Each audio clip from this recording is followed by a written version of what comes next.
paggawa ko yan ng ice candy. Choco jelly. Ayun ang ko na ito lang. Yan isang latang ibap, 370 ml. Kahit anong gatas pwede. Kalahati na na asukal na brown.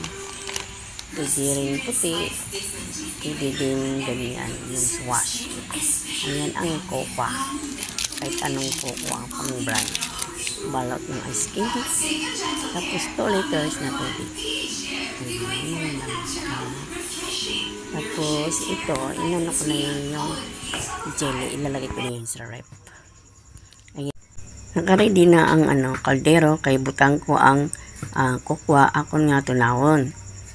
Pag makatunaw ay tapos butangan ko na siya ng tubig ang cocoa para tunawon na siya, pero hindi pa na siya nabutang sa kalayo ang kaldero. Butang ko na sa tubig. Hindi mo iubos ang tubig. Gusto lang siya na matunaw. Tapos butangan mo asukal. Tapos ang butang ng asukal ay i-mix na siya. Pag maano na siya, ma-mix na, pwede na sa ibutang sa sa kalan. Pwede na sa lutuon na. Kaya yun mga langga, mix ba. Kung magbukal na siya, aloon pa siya ng haloin. Okayon ba? Okayon. Tapos, pag pila ka minuto, pwede na sapat yun. Pwede na pat yun ang apoy. Tapos, pabugnawon mo na siya para ibutang mo na ang mga ang tubig.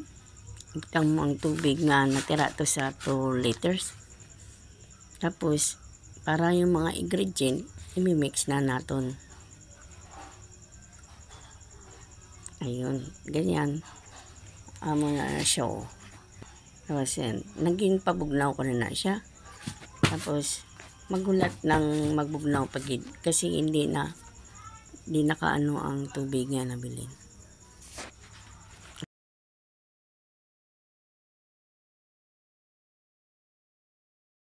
Yan, malamig na to. Galing yan sa rep. Slice ko na siya. Dalawa mga langga ang kung gawa. Yan ang isa. Ayan.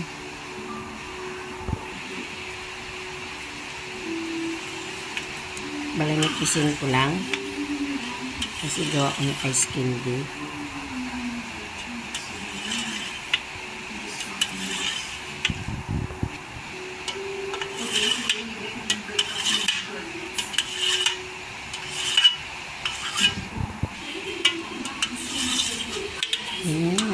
Maliliit.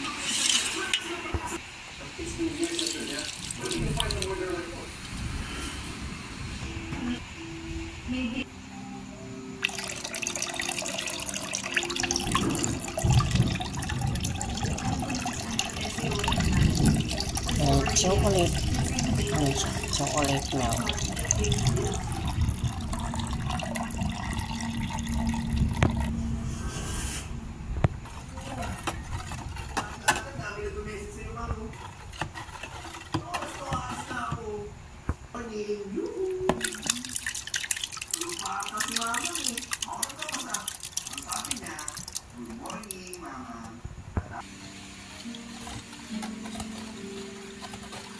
Ayan, ganda oh.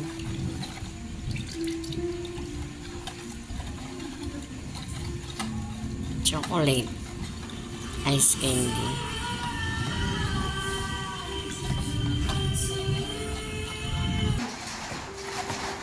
Okay, start na ako magbalot. Umuulan pa naman.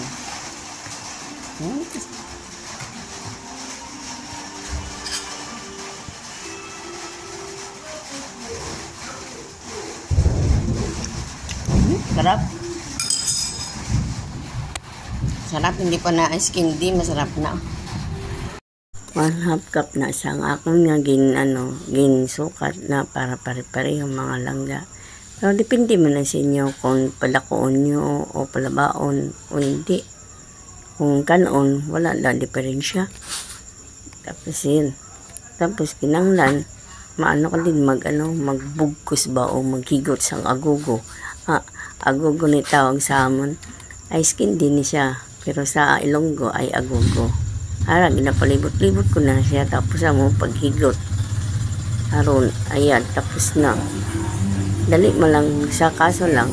Tsaga-tsaga lang ba kaya ang imo kamot pag sige kasakit man. Pero kunti lang, tsaga-tsaga lang para matapos lang ang ice candy. Pag ganit po, bisa ka siya.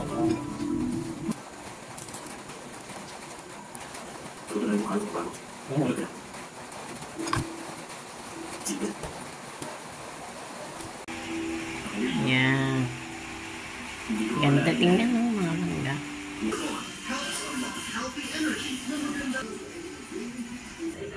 Hindi na lang.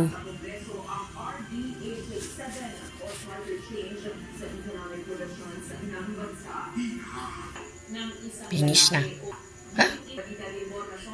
Ay, salamat. Tapos na nakon, bugkos talan nga mga ice candy. Pwede na naton guntingan ang plastic sang ang dulo. Ang ang dulo ng ice candy para pare-pareho naton guntingan para nami lantaon-taon balantaon ang ang mga ice candy nga ang hindi nakausli ang plastic. Yun na mga langga. Tapos na, bali 69. Ito yung pang 69. Yung mahaba siya. Ayan. Yan ang 69. Ayun. Yung ginawa kong na buko pandan. Saglit lang, naubos na agad.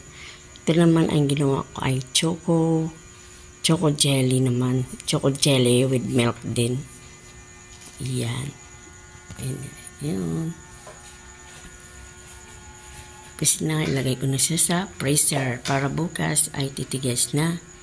May bibili naman ang mga bata. Yung ginagawa ko, yung nito, mineral to yung ginagawa ko ng ice candy. Mineral water. Oh. Tsaka ako una ang tumitikim pag maluto. Ayan. Kaya magustuhan yung mga langga, pang negosyo, pang business. Kasi ngayon tag-init. Kaya kailangan ay malamig na malamig. Ayan. Tapos nalagay ko na sa rep ay bukas pwede na siya makain yung mga nasa ilalim. Titigas na.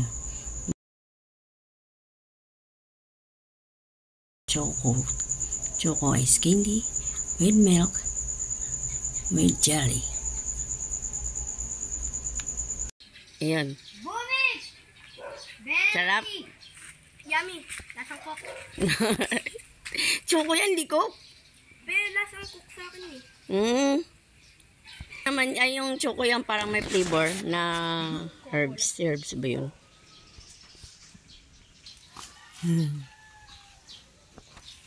Magtitinda ng bigat. Nagbakal na sila ng ice candy. Nagkalaon na sila. Oh.